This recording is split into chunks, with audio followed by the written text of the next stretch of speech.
Monsieur Anber. Mr. Casanova, oh, wait a minute. See, it's a left-handed mug again. Let me put it up properly. Cheers to you, my friend. And as promised last week, I don't know if you can see that. Sugar Ray Robinson. Sugar Ray Robinson. So last week was Joe Louis, Sugar Ray. Probably two of your personal favorites in the history of boxing. Not only the two best pound for pound, or among the two best pound for pound fighters of the world. There's only one pound for pound. Everybody else is aspiring to be. Sugar Ray Robinson is the real pound for pound, right? That's who it was named for, right? And I think people have to start realizing it. The insanity of having a top 10 list of pound for pound defeats the purpose of pound for pound. You know, like you don't have a top 10 list. There's one guy is pound for pound, right? There's not a top 10 list. So, and you know, we try to create it. We try so hard to create that perfection. And it will never be recreated, especially under the terms and conditions that this man created. That, you know, that when you have had almost 200 professional fights, you know, just that in and of itself, when you have only lost one of your first 130 professional fights, when you went undefeated for 80 fights before you lost one, or whatever the exact amount is. This is what true, when you talk about true pound for pound greatness, and you fought 15 rounds and weighed in the same day, and you didn't have junior categories. You know, you went from lightweight to welterweight to middleweight to light heavy, nothing in between.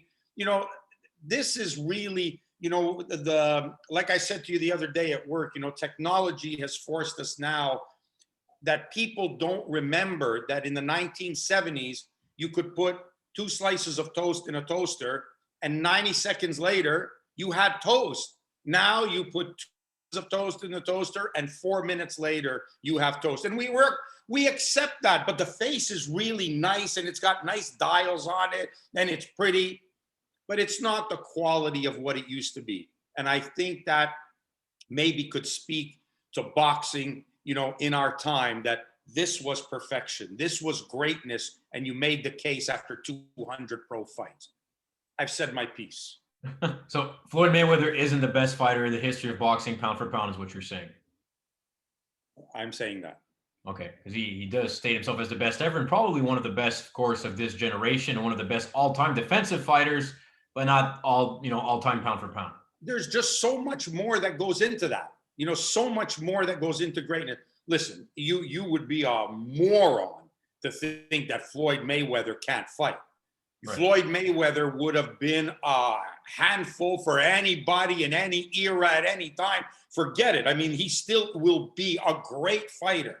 But when you really just get down to the nuts and bolts of it, of greatness, it's just more than fighting twice a year, picking your opponents, doing what you want to do. You know, there's so much more to that. And it's undeniable and almost unarguable, if that's inarguable, that you have an example of Robinson, who fought Jake LaMotta, got beat.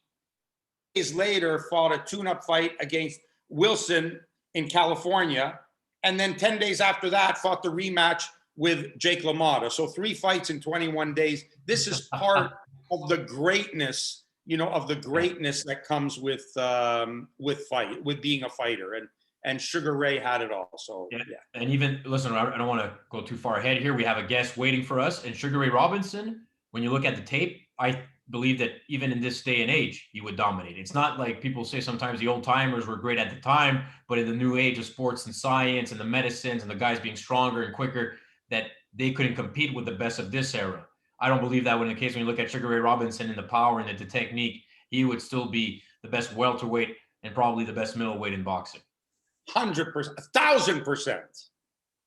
Absolutely. And somebody who's going to be joining us here, Russ, we talk sometimes to fighters, sometimes to trainers. We talk to a bunch of people from the boxing world, and some of that extends as well to fellow historians or fellow fans, of course, of the sport as much as we are. And part of that is, I believe you have some books here in the background, and our next guest will be able to shine some light on some of these books. And the fans of history of boxing tuning in tonight will be in for a treat.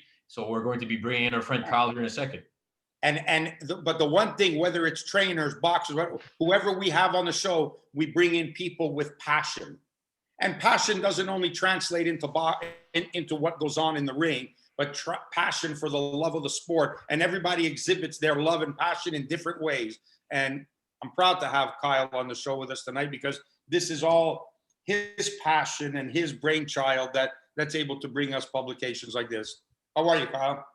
I'm good, Russ. Thanks. Hey, Matt, how are you?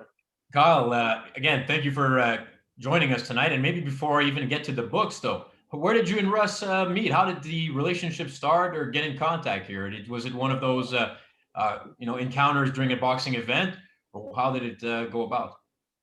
I think it was actually through our mutual good friend, Luke G. Williams, who's writing a book about Ike Ibiabuchi for us. So we were lucky enough to connect with Russ through Luke.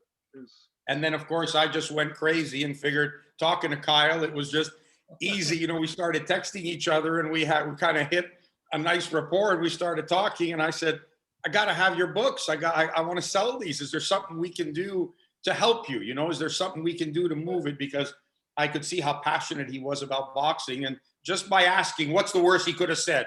Nah, get lost. I'm not interested. Well, I took a chance, and yeah, there it is. Well, Kyle, just for those who don't know, can you describe to us how, what your involvement with these books are and Hamilcar Publications, what exactly your role is there, and how did this project start about? Sure. Yeah, I'm the publisher. My business partner, Andy Comac, is the managing director. He handles marketing as well. So I handle the book side from basically what's called manuscript to bound book, but it's actually acquisitions to bound book.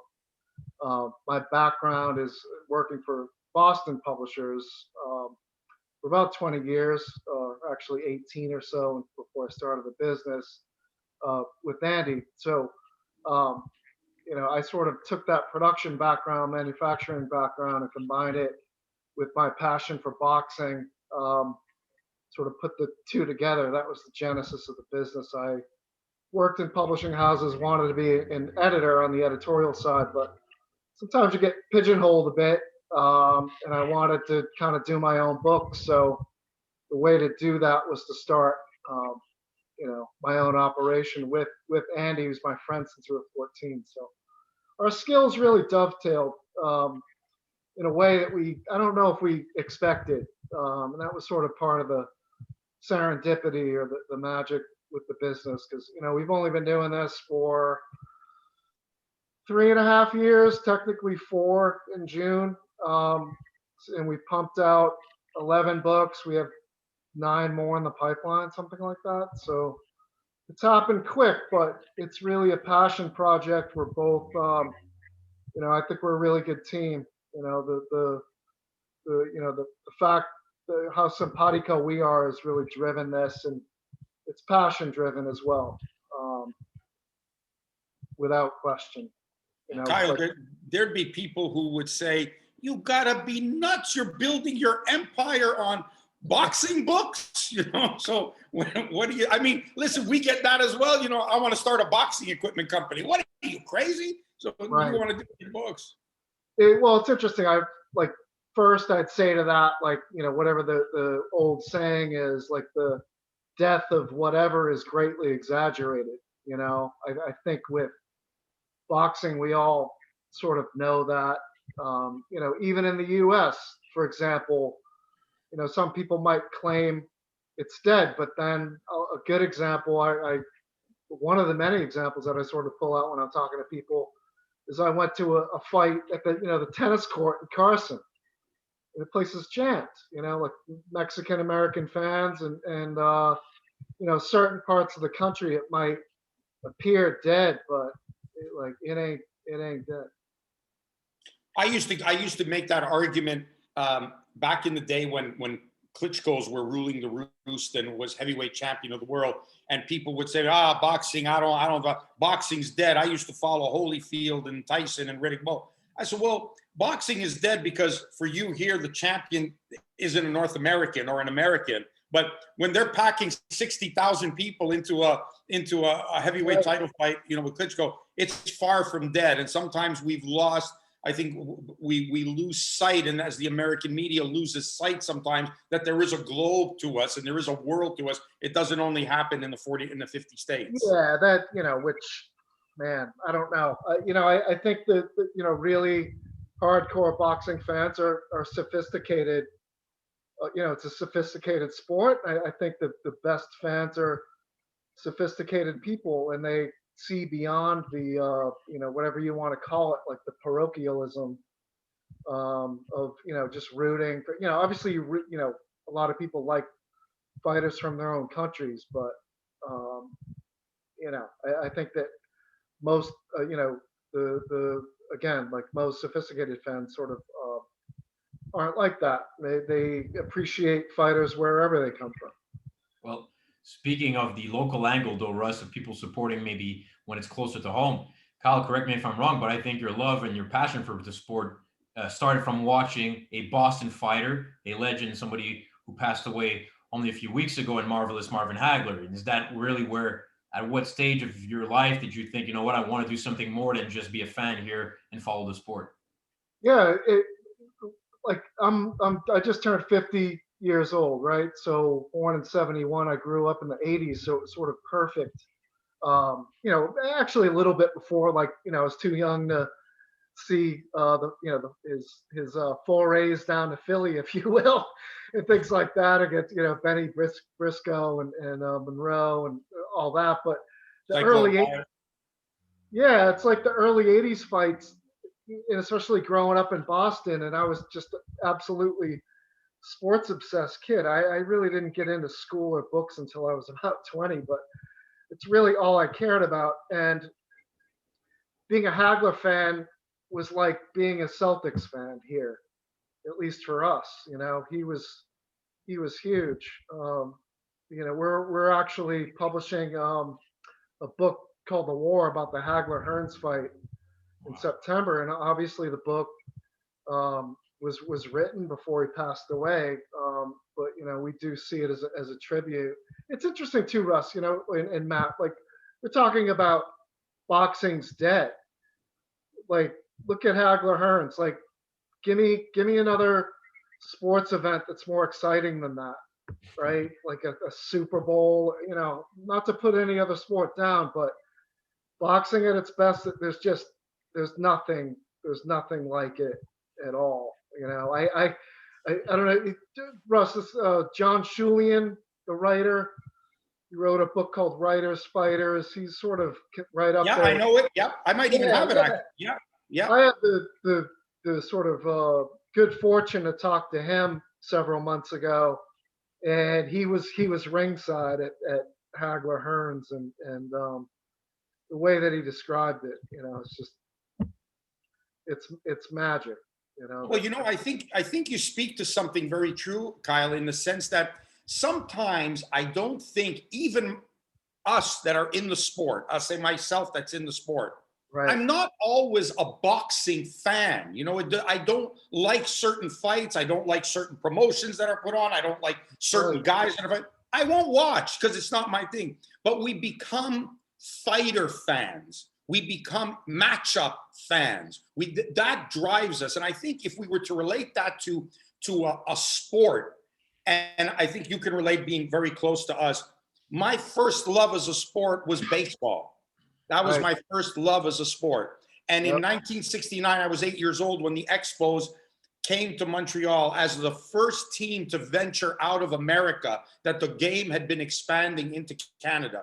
Right. I've loved baseball all my life. I've had season tickets. Now that the Expos aren't here, I'll always love the game, but I don't watch. I don't follow. I don't know the statistics. I don't know who the best pitchers are. I don't know it anymore. And I think that's the same with fighters. We grow up during an era where we identify with certain fighters that you end up loving, and they become, for lack of a better word, your heroes, and you love it. Yeah. And then they go away, and it takes a while until you find someone that lights your fire again. You'll always like the sport of boxing. That's so true. It's so true. Right? And like recently, like Triple G's initial run to me was exciting. But even before that, Kelly Pavlik's run Right. was exciting. You know, he beat Zertuche, I think I remember, and then Edison Miranda, and then the Jermaine Jermaine Taylor fight against Jermaine Taylor. Like my good friend he's out. He's out. right. It was like we went absolutely crazy because you're exactly right. Like I'd watch the progression. It's like, oh, who is this kid? You know, hard hitting, middleweight from Youngstown, and it sort of culminated with the Jermaine Taylor fight, which that's an example. And then I think of like Klitschko Joshua was another one that you're just jumping off the couch watching that fight. I was watching one recently, since we're on this path here a little. It's almost been now probably a decade or so, but the first Miguel Coto Antonio Margarito fight, I think, is an underrated classic. And I caught it last week in some of those great HBO fights. But maybe that's the reason why, to get back to the original point where they feel like, Kyle, that, Hagler, Hearns, that's nothing beats boxing, is because we've had, unfortunately, not enough of those moments over the, frequently as much as we used to. That's why I think it's lost a little bit of its mainstream appeal probably over time. I think maybe people are impatient. If it happened all the time, it wouldn't be as exciting. It was like, look at I thought that Frampton fight was pretty exciting this weekend. Jamal Herring. Yeah. Yeah. Just thinking back. Speaking of Margarito, like Margarito, Sugar Shane Mosley, like our writer Jimmy Tobin wrote a great piece about that for our site, Hannibal Boxing. So, and the other thing we have to remember, boxing has set the bar really high. Like when you talk about great events and then you try to have to duplicate them and surpass them, that's very hard to do on the big stage. It's not an easy thing to be the next Ali Fraser 1, Schmeling Lewis 2. Like there's not, the bar is set really high that you have to compete with, But I think at the end of the day, boxing ends up sometimes self-sabotaging itself. And sometimes, Matt, you said, it's not as mainstream. Sometimes I think boxing is happy to not be as mainstream because it doesn't come under the scrutiny that it should. And sometimes it deserves to come under the scrutiny. It deserves the fact that, in one organization, they offer you 3 championship belts within one organization. It used to be 3 championship belts with 3 organizations. Now it's 3 per organization. Like, insane. And because it's out of the mainstream media and it's become a niche thing where you have to look for it and you have to buy the streaming package that carries it, or subscribe back in the day to HBO so you can watch it, you've taken it out of the limelight. Am I right, Kyle? Yeah, totally. It's funny the way that I see it, guys. Like, to a degree, right? And I don't, it's horrible when fighters get screwed out of decisions and screwed over by promoters and all that, So I hate the corruption. And then on some level, the whole red light district of sports thing adds color to it, right? Especially in the age of sanitized corporate sports, like the NFL, guys get fined for who knows what. Wearing right? the wrong shoes. Ball on the ground. Their behavior is monitored, and it's like a packaged product to a degree. I think boxing is it's imperfect, but so are people, and it's kind of human in that way. So yeah, the corruption's not good. I do like the fact that it's again, it's not sanitized and corporate though, although it's not good again for people to get, It's funny you, Matt, what was it's funny Kyle says that. What was the incident that happened on Showtime where the fighter got up and did the interview and swore at Steve Farhood. He told Steve Farhood. Adrian Broner. Broner told Steve Farhood, he don't F with him, but I'll F with you because you're good to me, this is on Showtime. Like, can you imagine a player from a league, any league, basketball, football, NHL, said that, to one of the on-air announcers? I mean, it would be a disaster, right? And in boxing, like you said, it's the pendulum has swung that it's almost a train wreck as to what could possibly go on. Same thing with the weigh-ins, you know, where you have the guys, it's almost scripted that they have to come to each other. 4-round fighters have to square up for the camera, have to face off. You know, are you serious? They got to face off and stare at each other and say they're going to do this and push each other and yeah, let's go. And nobody does anything about it. The commission doesn't fine them. The commission doesn't do it. They don't care. No one cares. Yeah. Throw them off the stage. If somebody got hurt, maybe they would do something, but no one getting hurt. They don't care. Well, that's it, right? Like in the age of cancel culture. Yeah. If a guy can fill a stadium, he's not going to get canceled in boxing. That's right. That's That's a very good way to put it. That or sell pay-per-views. In fact, I think it's almost the opposite. Like if they see some of the stuff that was said during Mayweather-McGregor and that whole press conference fiasco, I mean, would have been a lot of people upset and offended. I want to get to some of these books as well, Kyle, because we talk about the characters of boxing and how it's, you know, kind of its own thing and it's different from corporate sports. And I think no better example than some of these books that have been published by Hamilcar. What can, you know, I don't know, Russ, what do you want to do? You want to grab one at a time here, or is there a personal favorite? Like, in order, because of their size, maybe Kyle can explain what I'll show, and we'll start with what Hamilcar has called the Noir series, which is a collection of this thick paperback books on various subjects. It makes it quicker type read as well. Yeah, and there's a Fistful of Murder, which is the story of Carlos Monzone, Slaughter in the Streets, when Boston became boxing's murder capital. Now that's something Kyle should speak on. Killed in Brazil. Kyle was telling me earlier today that, you know, a down the middle approach on what the both theories were. He can expand on that. Ghost of Johnny Tapia and Berserk, the story of Edwin Valero. So this is what they call the Noir series. And I can see why, because it's all centered around murder and the bad side of boxing. So Kyle, I'll leave it with you and I'll try to pop them up as you speak. Yeah, and I thought that, you know, it was really like a good segue in that. You sort of nailed it, right? Like the fact that, you know, I think it was Jimmy Cannon, the boxing is the red light district of sports. Well, correct. It lends itself to literature because of that, you know, like, you know, maybe there's a tradition in baseball, you know, like John Updike or something writing about baseball, but I don't think it's really overstating it to say that the literary tradition in boxing is the greatest one in terms of sports in most people's minds. And part of that is the you know, the underbelly of it to a degree, also the beauty for that matter. And with that series, we're, you know, obviously we're sort of getting at the underbelly. The idea behind it, my business partner Andy and I think we were like sitting in a Panera a couple towns over from where I live, you know, meeting on a Saturday, and you know, we had some full-length books planned.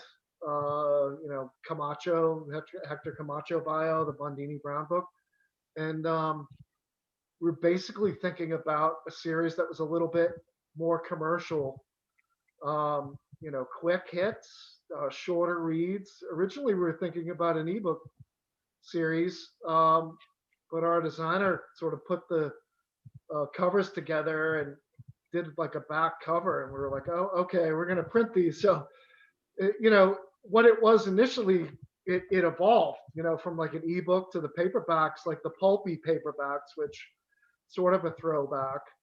But the main idea was to you know, we sort of have done this and we keep doing it, is, you know, we started with boxing, but we wanted to add crossover elements from the beginning in all of our books. And we thought that obviously boxing and true crime, like, really, you know, it dovetails. And you know, in terms of the books that we've done, the Valero book was a idea that I had before we started the business. And I actually met with Don Stradley, the author.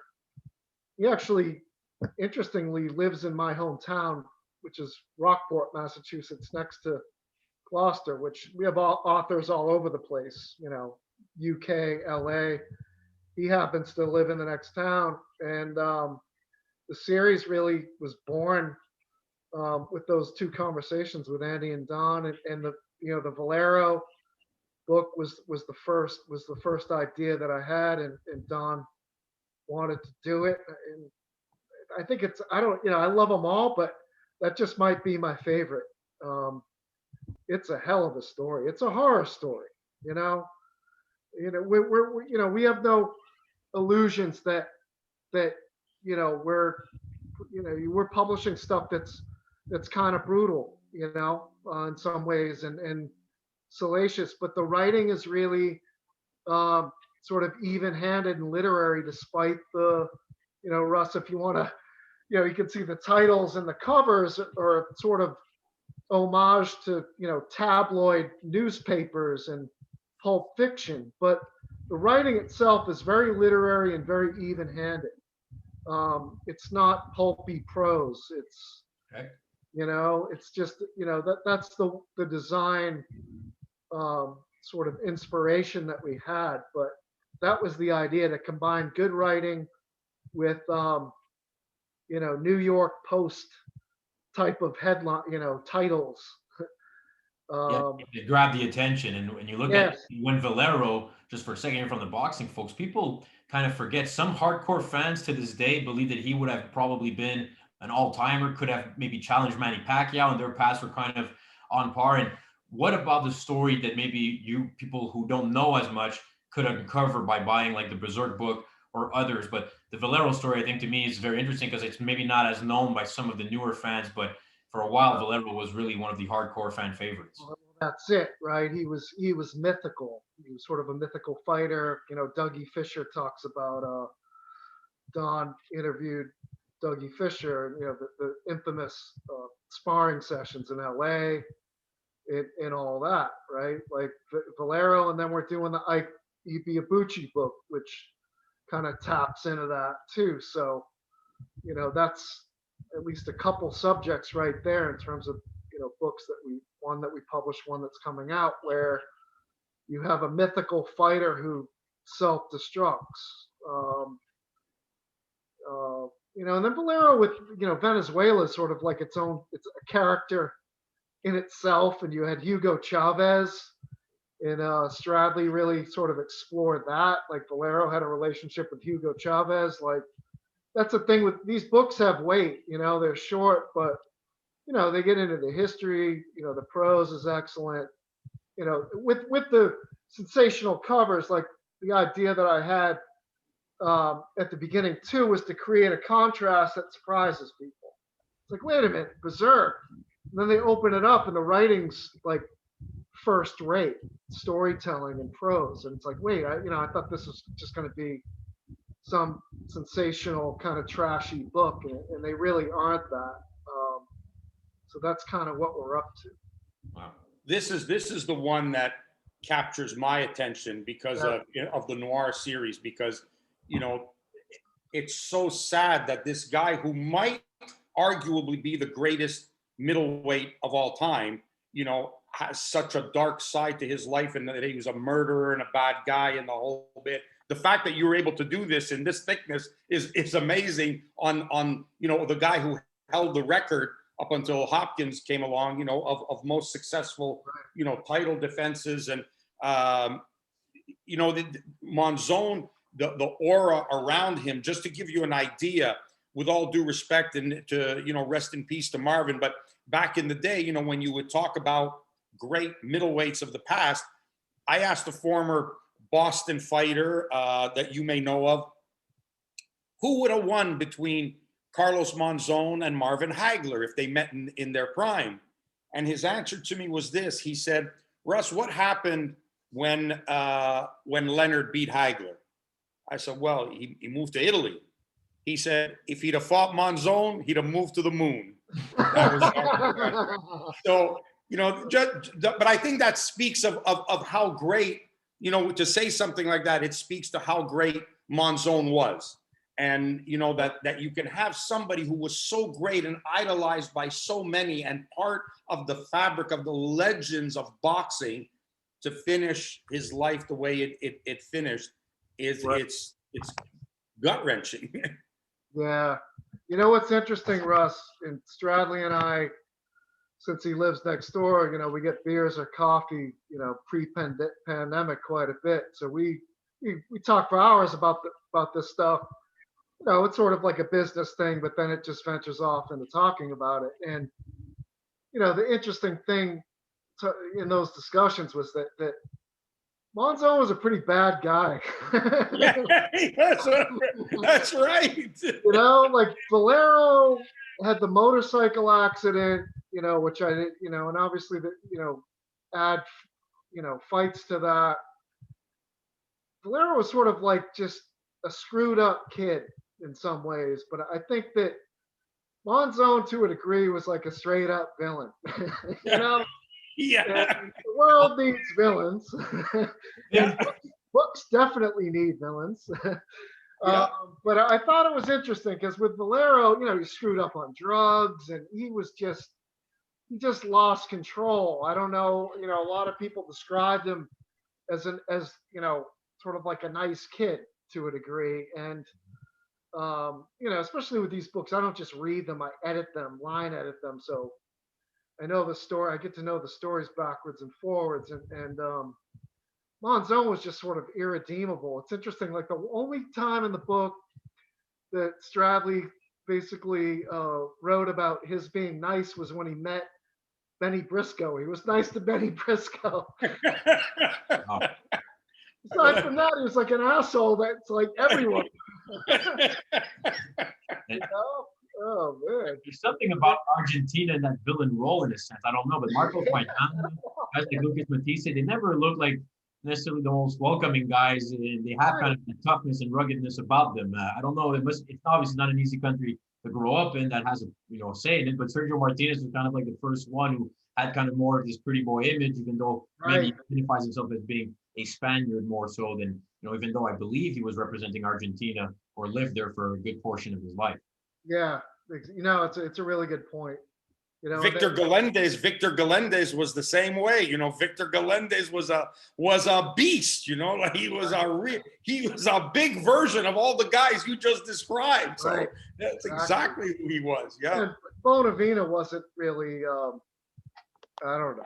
Like I don't know what to say. Like he wasn't full of charm. Oh, that's right. That's right. I mean, in some ways, he was sort of like a big kind of lovable, goofy guy. But yeah, it's interesting. Sergio Martinez, Matt, I think, sort of cut from a different cloth. I was a big Sergio Martinez fan. Must know Sergio very well. Yeah, talking about exciting fights. The Paul Williams second fight. My God. Yeah. Unbelievable. The Kermit Cintron fight where they were both down through the ropes. The Kelly Pavlik fight was a great fight. For a while, he was riding a real crest. He really caught, was hanging 10 and caught a wave because he was exciting. He was personable, good looking. He had knockout power. He threw a lot of punches. He took chances. His hands were down. He did a lot of stuff that was endearing to the fight fan. Think about the Chavez Jr. fight. Doesn't get more exciting than that. And, it's interesting too. It's sort of like people just love to pile on Chavez Jr. Say what you want about him, but he almost took Martinez out. Martinez was maybe a little bit past his prime at that point, but I think Chavez Jr. gets credit for that. He took a beating for 11 rounds. I was going to say he not only didn't win a round, he didn't win a minute of a round. And in the last round almost turns this around. So I think Chavez goes down. Arguably, he's obviously not his father, and those were big shoes to fill. And I'm not sure that he ever really wanted to do it, but it's not because he wasn't talented. He didn't. He still became a world champion. It was he didn't do it because he wasn't talented. There was some talent there. He probably, a massive underachiever for the talent that he had. Like, he probably could have done a lot more. Yeah, that's the thing. Okay, he's dyeing his hair now. Who cares? You know, he knocked out Andy Lee. Is it Yeah. TKO? TKO. Yeah. Like Yeah. that ain't nothing. Yeah, And no, he- that's right. That's right. Well, this noir selection is just great, and I think I can't, you know, this is just some wonderful stuff here. Like I said, Johnny Tapia, Berserk. I got a good one for you guys. Is I recently had the pleasure, in addition to John Julian, I talked to Don Elbaum. Oh yeah, And I sent out some books, and the first one that he wanted to dive into was Slaughter in the Streets, the Boston. Boston one, right? There's a lot of good, interesting stuff in there. I loved going to Elbaum shows in the early '80s in Atlantic City and just listening to him talk about boxing. And Yep. you know, that's one way that I think the sport has somewhat changed now. You know, the raconteurs and the characters and the people who had a story to tell. And the only way you could hear about that story wasn't on the internet. It wasn't at www something. It was from these guys, from their experiences in the sport. And I just love listening to Elbaum tell his stories, and the way he just had the face to go with it. And like, I mean, it was just wonderful to hear him tell the stories of, you know, Simon Brown stories. He's just a great character for boxing, and another guy who, you know, love him or hate him, there was passion there for the sport, whether he made money or didn't make money on a show, whether it was a full sold out crowd or not. You could see he loved every minute of what he did. Similar to Russell Peltz, you know, same kind of thing like Russell. They just loved the sport so much, you know. And I've had the privilege of being in Russell's office and his home in Philly. It's a museum to boxing, and it goes to show you the love and the passion, like we said, of the sport. So Sounds I like, think sometimes boxing you a bit, Russ, too. Said it sounds like you. in a way, yeah, in a way. That's why we're going to do these shows now to get all the stories from Russ and the veterans of the sport. Kyle, some of these other books that people can maybe get, and as well maybe drop a hint, Russ, as to where they can find these books afterwards. But there's a few other interesting novels that are part of another collection, I believe. Yep, and I can, Jacob's Beach. Jacob's Beach. Here it is. Covers you know, it's I think it's basically the definitive history of boxing and organized crime from like the 30s, 40s, Jacob's Beach, through Frankie Carbo, Blinky Palermo, the IBC, up through the 60s. It's a great book. It's a fantastic read. I'm going through this one now. I love this because I'm nostalgic for history of boxing and how we got to where we are. And I think the title says it all. Jacob's Beach, Matthew, it defines the area in New York that Mike Jacobs, who promoted Joe Louis, that way he eventually took over the Garden, you know, and because he had Joe Louis, and that area became his grounds. If you wanted to get to the Garden, you had to go through Mike Jacobs, and it had to be on his strip of land, which, you know, was named Jacob. The Garden and the golden age of boxing. And you know, there's so much history. We were talking earlier about Jim Norris, and you know, we talk about the connection of the mob in boxing back in those days, Matt, and you'll appreciate this. And I said to Kyle, I said, you know, we always talk about the mob in boxing. The mob ran the NHL as well. Jim Norris owned 4 of the American teams during the original 6. You know, that was their thing. That's what they did, right? That was the business they were in. They were in sports, you know, boxing, hockey. That's who the feds were looking at in both those sports. We, of course, can never mention it in hockey because that's pure and you can't talk about the Canadian game like that, you know, but it's a fact. That's what it was. That's what it was. Conn Smythe ruled Toronto. He had an iron fist in Toronto, did whatever he wanted here. The Molsons did what they wanted here. And Jim Norris did what he wanted in New York, Detroit, Chicago, and Boston. He controlled all that. He was a character too. Big gambler. That's how he got into Chicago, was at the horse track. And yeah, interesting interesting. Any other ones there, Russ, behind you? Well, we have a few minutes with Kyle left. Yeah. Yes, absolutely. Well, the first thing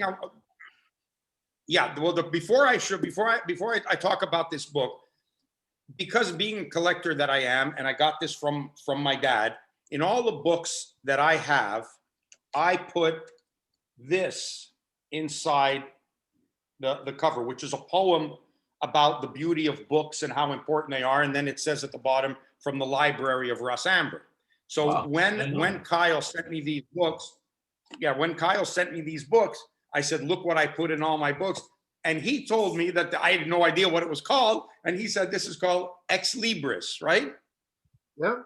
Yeah. It's like a That's right, Carl? Yeah. Yeah. Yeah, exactly. Yeah. So it's in all the books that I have in all my collection.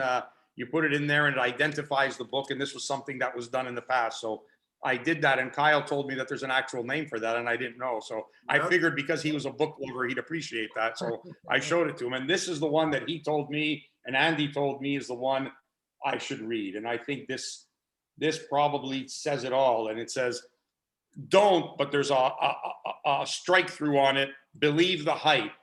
Bundini. Right. It's a story of Drew Bundini Brown. Yeah, well, Bundini was Ali's sort of spiritual sort of motivator, and I was always intrigued by Bundini, and I wrote a piece for our website that just talked about Bundini sort of being the first hype man in terms of hip hop, and I guess the long and short of it is that we felt like, and later our author Todd Snyder, who just was the perfect person, has become part of our family basically. Perfect person to write the book. He understood and kind of felt the same way that we felt that Bundini was underappreciated and he wasn't a flunky, and Ali probably wouldn't have been, quite the fighter that he was without Bundini in his corner. And Bundini's brother Rahman even said that in his recent autobiography, that he felt like his brother would have taken a few more losses if it wasn't Ali's brother. Rahman, right? Yeah, exactly. You said Bundini's brother. Yeah. Ali's right. Ali's brother Rahman. So, we just, Bundini was just kind of like a fascinating character. Sort of had this like Zelig-esque life where, he was friends with, Miles Davis and Billie Holiday in Harlem of the 40s and the 50s, and was in the Shaft movies later, in the movie The Color Purple. Like he just, he was in Sugar Ray Robinson's camp for 7 years. So it wasn't just his time with Ali. He trained Quick Tillis later. It just, his life was a really remarkable life. And I think, the man himself, he couldn't even read that well, but he was, by all accounts, and I think most people have seen enough footage of him, as I do, like think that he's a genius. Sort of, his art form was his tongue and his ability to motivate people, and Ali in particular. And Russ, the cover of the book says it all. Bundini was the source of Muhammad Ali's spirit. George Foreman said that. So it really was, and I think that the other part of the book, especially, in marketing it, we came up with the tagline, like, who was your Bundini? Everyone has one or two, like, someone, that's what really resonated for us, for Todd, the author, for Annie and me, in sort of doing this book, was that everyone has people like that are in their corner unconditionally, have their back in a way that is meaningful, powerful, profound, whatever the word you want is. And I think that Bundini, who he was, represents that, which I think that, man, especially, thank God Trump's gone, right? But, but the book came out when he was, in office, and Bundini sort of represents everything that him and his supporters, like everything that is sort of against that. Loyalty, dignity, integrity, honor, all that stuff. Like we were doing the book during the Trump administration, so I think Joe Biden kind of embodies all those things a little bit better. So it's which is a relief, but it was interesting to kind of especially when I do these books that I live them. They're in my blood. I edit them, design, everything, and so I was really kind of living Bundini's life and who he was, and it was meaningful, especially with what was going on here politically. I'll say this as well, Kyle, for these books. I know you're not supposed to judge a book by its cover, but these covers are visually extremely appealing. Like they really jump out at you for those who see it up close. So I think it's pretty cool and it makes it enticing. And I definitely want people to check them out. So Russ, you want to make maybe some announcements, and Kyle as well. Where can people find I books just, and others? just want to give a shout out to my cover designer, Brad Noir. He designs everything, and he's a huge part of our business. He's a friend, and I think he's one of the best cover designers in the business, and that's what you're Well, seeing. no doubt. And before Kyle tells this tale of where these can be had, I'll just go through some of the other, that you can go and get the information on the web after Kyle tells you, but just this is Sporting Blood. And then of course, I think people are going to love this cover. This book, Macho Time, is just fantastic. The richness of this book is the macho chain on the back, Russ. The macho chain. Yeah, the macho chain on the back. That's right. That's right. There it is. Beautiful. Yeah, I was going to say, yeah. Oh, yeah. There we are. Dark Trade. This is a book. Okay, this is when you talk about my favorite fighter, James Lights Out Tony. Tony, that's right. There's somebody who would have competed at any era. Yeah. And a little inspiration, from someone who didn't become champ but turned his life around, and that's Ron Lyle. So great story there of Ron Lyle. So I'll let Kyle answer Matt's question. We don't have to talk about each of the books, but I'll let Kyle answer Matt's question. Yeah. What do you have, Matt? Well, it was in regards, first of all, Kyle, to maybe a final word on some of these books Russ showed, if you may, and maybe as well with future books and where people can find these. Yeah, exactly. You can find them on Rival's website. That's the announcement. That's the announcement, right? So I wanted you to make the announcement. Brick and mortar stuff. Yeah, we're honored and excited to be working with Russ. Just can't say enough about how pleased we are. And Russ, Rival's selling our books online and in their brick and mortar stores. So we're totally excited about that. And you can get them on the website. We have them in all our locations: Canada, the USA, the UK, Australia. So different selection in each of the places because of rights issues. But we certainly have all these books available, and we're hoping that it's something we're really thrilled. I'm glad I took the chance to call Kyle and see about getting this done, and Andy, and they were excited about doing it. And we said, 100% of the people who come to our site like boxing. So we figured this was going to be great, and a chance. I mean, we're not known as booksellers, but we're going to at least give it a start and do some marketing on it and push it and let people know that we have it. I think that, in terms of what you guys do with gear and what we do with books, it comes from a similar place, right? Like, we love what we do, and it shows. And same with Rival. And we're excited to sort of move forward. Just in terms of the books that we have coming out as well. Damage: The Untold Story of Brain Trauma in Boxing by Tris Dixon, we think is a book that, at its heart, really, cares about the welfare of fighters and bringing awareness to the issue of CTE in boxing and what can be done to make the sport safer, the sport that we love safer. So that's a book. I think it's an important book. It's not the easiest read in the world, but it's a book that we think will hopefully open up the conversation in a way that helps fighters. Um, and Then you then got Ike Ibiabuchi book yep, coming up. Luke's book, which is, so we had our sales conference with our distributor today, and it's a bunch of, it's a book people, great folks, and they aren't necessarily boxing fans, so sometimes it's tougher to sell some books more than others, and the Ike story, like, okay, well, we have a psychotic, Nigerian heavyweight who stabbed the table with a steak knife. It's like,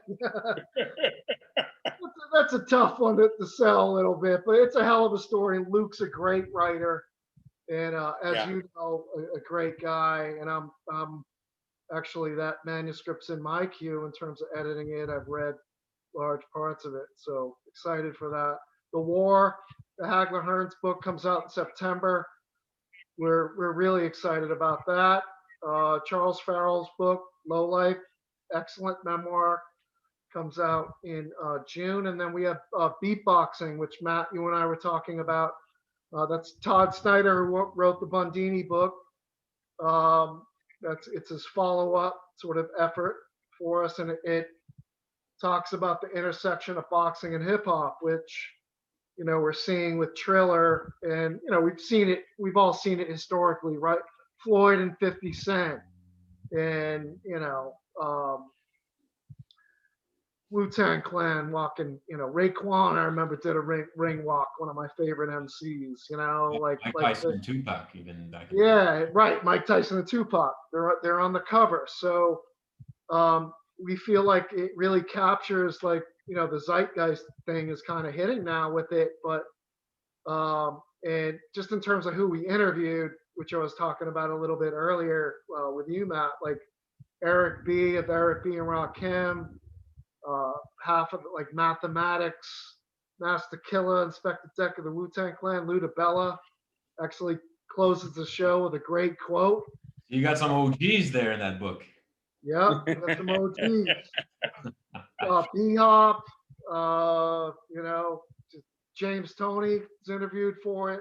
Interestingly, B-Hop with, it's kind of awful what's happened with DMX, but B-Hop had some really interesting things to say about, he loved DMX's music and coming into it, and the whole, X and all that. So some really, it's sort of, part of it's sort of like an oral history, and there are too many people to name. And then the other interesting thing for both boxing and hip hop fans, at the end of that book, Todd compiled a list of over 500 songs, hip hop songs, that name drop different boxing personalities, whether it's promoters. Don King, I think, appears in 36 songs, like Tyson 25, like Muhammad Ali, More Than You Can Count. Like, it's kind of, that's a real fun kind of extra in the book that people can really dig through. Mitch Blood Green, there's 3. I think it's going to be like a really cool, because it's something that's kind of outside the box, not something you would have thought of before reading. And I think it's going to really bring two fan bases together and want to be interested in seeing those dynamics for sure. Exactly. You know what it is too, when I was reading the manuscript, and our publishing program like really follows my passions, and a lot of that is just publish what you know, right? We can't compete with big houses being a generalist publishers, right? So hip hop and in addition to books, obviously, right? Books is like my main thing, but hip hop and boxing are like my 2 favorite interests. So, I'm a fan, right? So I'm reading the manuscript. I'm like, man, what a treat this is. Like boxing on one page, and then hip hop, and then boxing. It's a feast for someone who's interested in both things.